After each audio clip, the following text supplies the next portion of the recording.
Hey you guys, so I'm sure some of you who have checked out my Bleach review are saying to yourself, why are you wearing the same shirt? And the answer to that is simple. I'm making these videos back to back, no big deal. Okay, so let's get to the point. So if you've been following the story, what ended up happening is 4 kids got sued by Tokyo Television and let me double check, I wrote it down, NAS, that basically the producers of Yu-Gi-Oh! And the owners of Yu-Gi-Oh! And they got sued over them basically not paying royalties. Well, they sued them over this, and it wasn't clear how large the lawsuit was going to be and if 4 kids would be able to survive because a lot of their revenue depended on Yu-Gi-Oh! Well, basically they filed for Chapter 11 bankruptcy not so long ago, like April 6th or 3rd. Anyway, it doesn't really matter. They filed for bankruptcy. Chapter 11. Now, why are there's Chapter 11, Chapter 7, and all this? The special thing about Chapter 11 is that you have the ability to bring your company back. Now, why didn't they just, liquidate it? And I think the simple fact is they didn't have the option. In 2010, a company was trying to buy them out, a third-party company. People really didn't know who they were, but then in 2010, I've got the information down here. They lost $3.5 million and were taken off the stock market basically because of that. And because of this loss, it basically forced them into this position where nobody really wants them. They can't sell the company, from what I understand. Now, is that projecture? To a certain extent. So, the selling company is, but all the rest of that is just facts. So, frankly, it's a lot of people saw it coming. I mean, if nobody watched 4 Kids. I'm sorry, nobody did. Even with Yu-Gi-Oh!, nobody did. And part of it is they didn't listen to their fan base. I mean, I remember when Pokemon did that whole rice thing, and they made Mr. Bobo blue. And that pissed off a lot of people. It didn't really piss me off that much, but it pissed off a lot of people. And there's a bunch of little things like that that pissed off loyal anime viewers.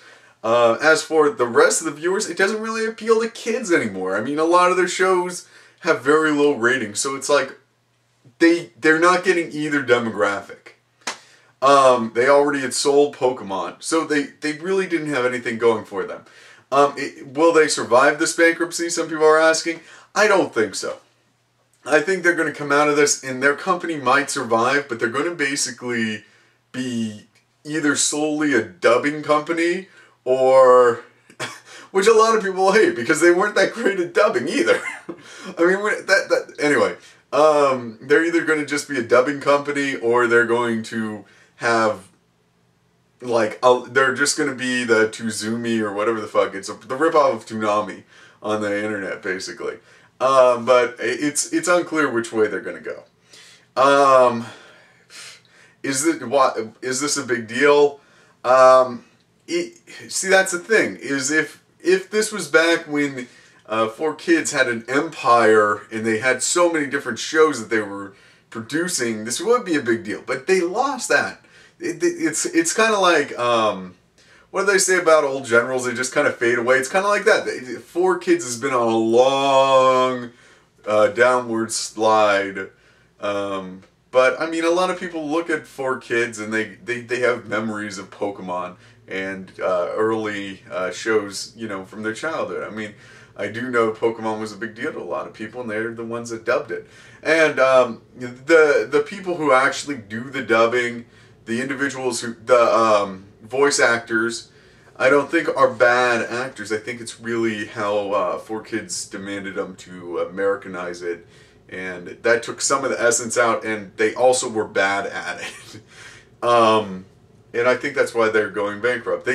It's a classic problem. They didn't listen. They had a diminishing market, and they didn't listen to what the people wanted, and they ended up in trouble.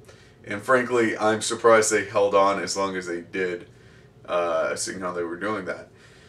But they kind of deserve it, I guess is what I'm saying. They do. If there was one company, I said this in my earlier video, about 4Kids. If anybody deserves to go out of business who is dubbing, they're probably it. You know. Of course, I hope somebody fills their shoes, or the voice actors get bought out, or they end up working somewhere else, because I don't think the voice actors are bad. I just think that the whole system around them is bad. I have hope for them. Maybe I give them unnecessary hope, but I have hope for them. Is there anything else? No, that's basically the story. So I hope you like this video. I'm sorry that this is further depressing to a certain extent. I wish I have good news for you. You're not dead yet, probably, if you're watching this video. That's not really good news. I guess you probably know that. But subscribe, comment, rate. And that's it. Have a great day. Bye.